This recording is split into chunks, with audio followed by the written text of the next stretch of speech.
ఇది బిజినెస్ గా చేయాలి అండ్ ఇలా స్టూడెంట్స్ కి హెల్ప్ చేయాలి అని థాట్ ఎలా వచ్చింది? అవుట్ ఆఫ్ కంట్రీ అంటే ఒక ఫ్యాక్టర్స్ ఏదో ఊహించుకుంటారు. సో ప్రాపర్ కన్సల్టెన్సీ అయితే ఆబ్వియస్లీ మిమ్మల్ని చూస్ చేసుకుంటే చాలు. అండ్ కాలేజ్ ఎలా చూస్ చేసుకోవాలి? వాళ్ళు ఎవరో ఫ్రీగా ఇస్తున్నారు, మీకు ల్యాప్టాప్ ఫ్రీగా ఫ్లైట్ టికెట్ ఇస్తున్నారు అంటే అర్థం ఏంది? You are going into the trap. ఇది బిజినెస్ గా చేయాలి అండ్ ఇలా స్టూడెంట్స్ కి హెల్ప్ చేయాలి అని థాట్ ఎలా వచ్చింది? Across the India we are planning to expand. ఇప్పుడు as of now we have 7 branches.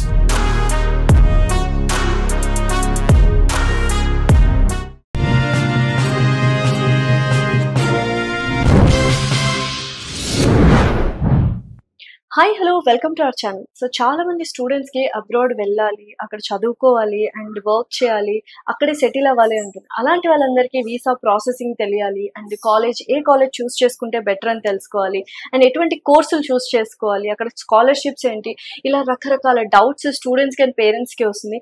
ఆ డౌట్స్ అన్ని క్లారిఫై చేయడానికి ప్రస్తుతం మనతో పాటు ఉన్నారు T college days founder Santosh Gupta గారు. ఆయన అడిగి మరిన్ని విషయాలు తెలుసుకుందాం, వచ్చేయండి. హాయ్ సంతోష్ గుప్తా గారు. హలో అండి. ఎలా ఉన్నారు?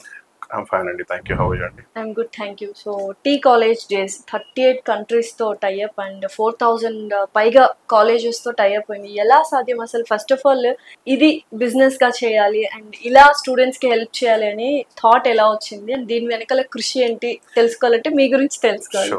So just tell about yourself. Myself Santosh Kumar Chirlapalli అండి, but people call me Santosh Gupta. So నేను ఇక్కడ as soon as bachelors complete చేసి యుఎస్ వెళ్ళిపోయా. సో మా కాలేజ్ లో కూడా ఐఎమ్ ద ఫస్ట్ స్టూడెంట్ అనమాట టు గో అబ్రాడ్. సో అక్కడ వెళ్ళిన తర్వాత then as student I understood ఏమేం ప్రాబ్లమ్స్ ఉంటాయి స్టూడెంట్స్ కి. It might be scholarship, it might be job, it might be security, so many things. So we explored so many things. Dan tarvata I studied there. After that I worked there as an intern, one of the biggest company, Yahoo company lo intern chesanu. Okay. So everybody, then after that oka 6 to 7 years I worked in US government. Okay. So 7 years US government lo work chesin tarvata then my plan always was to come back to India. Okay. Yeah, ఇండియాకి వచ్చి same company ఇక్కడ NTT data కంపెనీలో I was senior program manager. అక్కడ ఒక 4 months ఇక్కడ notice period serve చేయాలి కాబట్టి ఇక్కడ వర్క్ చేసి తర్వాత what happened is all friends US నుంచి డిఫరెంట్ కంట్రీస్ నుంచి వచ్చి కలిసినప్పుడు ఏమవుతుందంటే కామన్ గా కమ్యూనిటీలో కానీ తెలిసిన వాళ్ళు కానీ మన దగ్గరికి అప్పుడు వచ్చాయి, సార్ అన్న మీరు అబ్రాడ్ వెళ్ళారు కదా, ఎలా ఉంటది ఏంటి సంగతి అని అడిగేసరికి దెన్ వి థాట్ అందరు వచ్చి మమ్మల్ని అడుగుతున్నారు కదా మనమే ముందుకు స్టార్ట్ చేయవద్దు అని చెప్పి then we started. So immediately నేనేం చేశానంటే నాకున్న అల్యూమినై లింక్స్ తోటి ఆల్రెడీ అప్పటికి చాలా ఏజెన్సీస్ ఉన్నాయి ఇండియా, చాలా కన్సల్టెన్సీస్. మేము వెళ్ళినప్పుడు చాలా తక్కువ ఉండే, బట్ ఎలా అయిపోయిందంటే తర్వాత లైక్ మీరు ఎవ్రీ కార్నర్ కి ఒక 3-4 వెళ్ళిపోతుంది. So we thought some different concept of రావాలని చెప్పి then we approached Texas A&M University Kingsville. So ఆ యూనివర్సిటీ ఇండియాలో ఎవరికి లేదు. సో ఆ యూనివర్సిటీ తోటి మేము ఎంటర్ అయిపోయి so slowly what we did అంటే we gathered different universities. So ఒకసారి ఏమైందంటే యూఎస్ కి స్టార్టింగ్ లో మేము ఓన్లీ యూఎస్ చేస్తాం. then people started, సార్ మీరు సర్వీస్ మంచిగా ఉంది, కౌన్సిలింగ్ సర్వీస్ కానీ అన్ని కానీ why don't you start other countries? So అలా టైంలో కూడా రిసెషన్ ఉండే కొంచెం. So then what we did is I travel to other countries. నేను ఎప్పుడైనా ఏదైనా కంట్రీ స్టార్ట్ చేయాలంటే ముందు అక్కడ వెళ్ళి కొంచెం రీసెర్చ్ చేసుకొని లేదా అక్కడ ఉన్న వాళ్ళతో కనుక్కొని then we started other countries. Slowly we acquired 30+ countries. Then ఏమవుందంటే ఇప్పుడు ప్రతి ఒక్కరు ఏమైపోయారంటే ఎంత ఫ్లెక్సిబిలిటీ ఉండని, ఎంత అవైలబిలిటీ ఉండని ఆన్లైన్ ఎవ్రీబడి. సో మేమేం డిజైన్ చేసామంటే అవర్ ఓల్డ్ కంపెనీ ఇస్ వాస్య, that's our old company. myself, my brother, we both together started. Sanjay is also, he has very good experience, my brother. Tanu students తోటి counselling interactions అన్ని చేసుకుంటాను, నేను management things university తోటి contracts ఇలాంటివన్నీ నేను చేసుకుంటాను. So మాకు మంచి రెస్పాన్స్ వచ్చేసరికి then I started up online platform which is tcollegeday.com. So దాంట్లో కోవిడ్ టైంలో especially this become very much plus point. చాలా మంది స్టూడెంట్స్ కి హెల్ప్ అయింది. And luckily last year we got funded also. So we raised a little bit fund and now we expanded across the India. We are planning to expand. But as of now we have 7 branches and we are exclusive for some universities and very good going on by God grace. That is in a nutshell where I come from, how this started, what is the history behind this particular institution. So ఇప్పుడు in detail గా అంటే మీరు అక్కడికి వెళ్ళినప్పుడు college days లో చాలా problems face చేశాను కదా, ఒక major problem which has turned your life అండి, ఇటువంటి ప్రాబ్లమ్స్ ఎవరు ఫేస్ చేయొద్దు, నా స్టూడెంట్స్ ఎవరైతే టీ కాలేజ్ నుంచి కావచ్చు, వ్యాస గ్రూప్ నుంచి కావచ్చు వెళ్ళిన వాళ్ళు ఇటువంటి ప్రాబ్లమ్ ఫేస్ చేయొద్దు అన్న ప్రాబ్లమ్ ఏం ఫేస్ చేశారు? సో ఇప్పుడు ఏమవుతుందంటే ప్రతి ఒక్క స్టూడెంట్ కి, ప్రతి ఒక్క కిడ్ కి అవుట్ ఆఫ్ కంట్రీ అంటే ఒక ఫ్యాంటసీ, ఏదో ఊహించుకుంటారు. సో బట్ ఇక్కడ ఏదో కలగానే అక్కడ వెళ్ళేసరికి టోటల్ డిఫరెంట్ పిక్చర్ ఉంటుంది. ఏదో మూవీస్ లో తీసి సినిమాలో చూసి ఉన్నట్టు ఉండదు అక్కడ. సో ఫస్ట్ థింగ్ ఏంటంటే when you're going, college fees is very important. So that is the main thing. చాలా మందికి డిసడ్వాంటేజ్ అయ్యి అక్కడ వెళ్ళిన తర్వాత ఫీజ్ డీటెయిల్స్ డిఫరెంట్ ఉన్నాయి, ఇక్కడ డిఫరెంట్ ఉండే. సో వీ స్టార్టెడ్ అట్లాంటి transparent information. That is the main problem it happen. And second thing ఏంటంటే చాలా మంది స్టూడెంట్స్ ఏమనుకుంటారు, అక్కడ వెళ్ళగానే మనకు జాబ్ రెడీ ఉంటుంది, పిలిచి ఇచ్చేస్తారు అనుకుంటారు. దాంతో మనం సెకండ్ సెమ్ నుంచి పే చేసుకోవచ్చు అనుకుంటారు. రాంగ్ అది. ప్లస్ స్టూడెంట్స్ ఏం చేయాలంటే వాళ్ళు ఆఫ్ క్యాంపస్ జాబ్స్ చేసేవారు సెమిస్టర్, ఫస్ట్ సెమిస్టర్ కానీ సెకండ్ సెమిస్టర్ కానీ మంచి జీపీఏ మెయింటైన్ చేసుకున్నారు అనుకోండి, వాళ్ళకి స్కాలర్షిప్, అసిస్టెంట్షిప్స్ వస్తాయి. అలా చాలా మందికి మా ఫ్రెండ్స్ కూడా వచ్చాయి. So they were able to do it very good. So అలా మేము స్టూడెంట్స్ గైడ్ చేస్తున్నాం. మీరు అక్కడ ఏదో ఆఫ్ క్యాంపస్ జాబ్ వస్తుంది అని చెప్పి వెళ్ళకండి. ఈ 2 years మాత్రం మీరు ప్రిపేర్ అయ్యేళ్ళండి. ఒకవేళ ఏం జాబ్ రాకపోయినా ఏం రాకున్నా మీరు వెళ్ళి అక్కడ సస్టైన్ అయ్యేటట్టు. బట్ ఆ 2 years మీరు చక్కగా చదువుకున్నారనుకోండి, మంచి జీపీఐ మెయింటైన్ చేసుకున్నారంటే జాబ్స్ వస్తాయి. జాబ్ మార్కెట్ అనేది కంపల్సరీ అప్ అండ్ డౌన్స్ ఉంటాయి, because economy is like that. So అలా అని చెప్పేసి you cannot lose your trust and faith.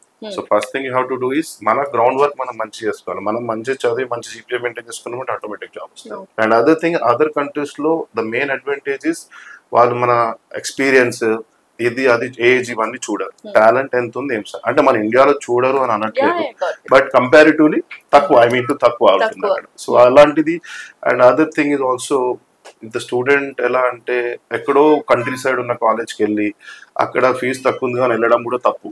Because crime and all these things are very important. ఎందుకంటే ఇక్కడ parents ఇక్కడ ఇంత పోషించి ఇంత పెద్దగా చేసి అక్కడ పంపించి మళ్ళీ ఏమన్నా అయింది అనుకోండి, అది ప్రాబ్లం అవుతుంది. So we're even giving that information. అప్పుడంటే మాకు చెప్పేవాళ్ళు లేకుండా ఎక్కువ.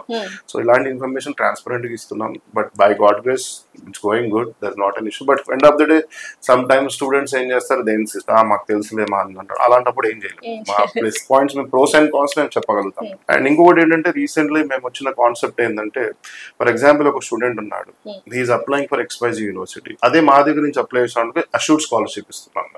సో మేము ఇప్పుడు US లో $2 million స్కాలర్షిప్ MOU సైన్ చేశాం. సో ఇక్కడ చాలా ఇన్స్టిట్యూషన్స్ కి ఎంటర్ అవుతున్నాం, చాలా మంది talking to them. Only thing we are doing is if you apply through us you will get the assured scholarship. So మాకు అట్లా MOUs రాసేసుకున్నాం. చాలా మంది ఏంటంటే అక్కడికి వెళ్ళి స్కాలర్షిప్స్ తెచ్చుకోవాలి అనుకుంటారు, బట్ అది అంటే మీ ఇంటర్వ్యూస్ లోనే ఒక ఇంటర్వ్యూస్ లో వచ్చిన ఇట్స్ ఇంపాసిబుల్ టాస్క్ గా ఉంటది, చాలా కష్టపడాల్సి వస్తుంది. బట్ మా సైడ్ నుంచి వెళ్తే మాత్రం పక్కా స్కాలర్షిప్. అది ఎలా అంటే మాకు MOU ఉంటుంది. సో ఇప్పుడు MOUలో ఏమవుతుందంటే మామూలుగా any XYZ person direct apply చేశాడు అనుకోండి, అది ఎలా అప్లై చేయాలి ఏంటిది అనేది వాళ్ళకి ఐడియా ఉంటుంది.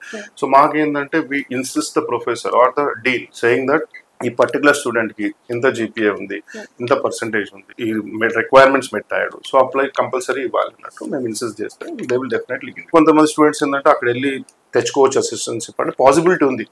బట్ ఎలాంటి టైంలో పాసిబిలిటీ ఉందంటే your first thing should be studies. So మీరు అలా స్టడీస్ మెయింటైన్ చేసుకుంటే మీకు కంపల్సరీ స్కాలర్షిప్ అసిస్టెన్షిప్ వస్తుంది. లేదు నేను ఆఫ్ క్యాంపస్ జాబ్ చేసుకుంటా, ఒక కొంచెం మనీ ఇంటికి పంపాలి, ఏదో టైం పాస్ చదివేద్దాం, ఫినిష్ చేసేసుకొని జాబ్ చేసుకుందాం అంటే మాత్రం కాదు. ఎందుకంటే చాలా మందికి అసిస్టెన్షిప్స్ వస్తాయి. వీ హ్యావ్ స్టూడెంట్స్ ఎలా అంటే ఫుల్ వేవర్ కూడా వచ్చింది. యూనివర్సిటీ ఆఫ్ విస్కాన్సిన్ అని చెప్పి రాధికా అనే స్టూడెంట్ ఉండే, she got total fee waiver. And ఉల్టా కాలేజ్ మళ్ళీ $2,000 స్టైఫండ్ పే చేశారు. మా బ్రౌచర్ లో చూసినా తన పేరు టోటల్ ఉంటుంది. సో అలా చాలా మంది స్టోరీస్. సో యూజువల్ గా చాలా మంది స్టూడెంట్స్ ఎక్కడ మిస్టేక్ చేస్తారంటే ఒక ప్రాపర్ కన్సల్టెన్సీని చూస్ చేసుకోవడంలో అండ్ ప్రాపర్ కాలేజ్ చూస్ చేసుకోవడంలో. సో ప్రాపర్ కన్సల్టెన్సీ అయితే ఆబ్వియస్లీ మిమ్మల్ని చూస్ చేసుకుంటే చాలు. అండ్ కాలేజ్ ఎలా చూస్ చేసుకోవాలి వాళ్ళు? సింపుల్ థింగ్ అండి. ఇప్పుడు ఫర్ ఎగ్జాంపుల్ కన్సల్టెన్సీ, చాలా కన్సల్టెన్సీ ఉన్నాయి కాదండి, అది ఎవరి బిజినెస్ ఐడియా.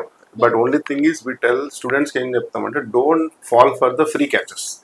ఎవరో ఫ్రీగా ఇస్తున్నారు, మీకు ల్యాప్టాప్ ఫ్రీగా, ఫ్లైట్ టికెట్ ఇస్తున్నారంటే అర్థం ఏంది, they are going into the trap. So don't fall for that.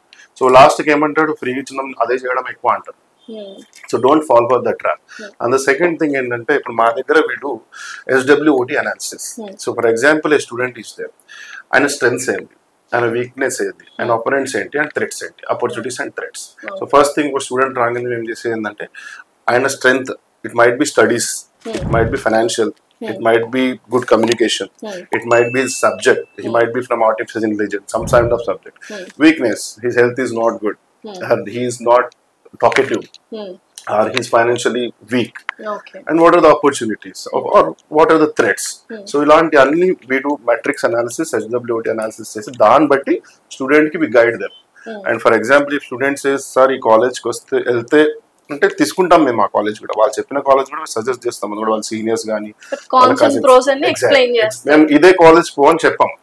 Tell ఈ కాలేజ్కి వెళ్తే ఇది ప్రాపర్టీ, కాలేజ్కి వెళ్తే ఇది property. So that is the main transparency we follow.